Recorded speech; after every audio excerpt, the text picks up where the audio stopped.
你好，在今天的视频中，我会向你展示如何将你的尼康 Z30 恢复到出厂设置。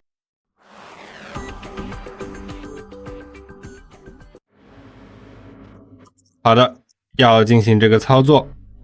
请点击这个菜单按钮进入菜单，然后在左侧面板选择设置菜单，接着向下找到重置所有设置这个选项，就在这里，点击它，确定，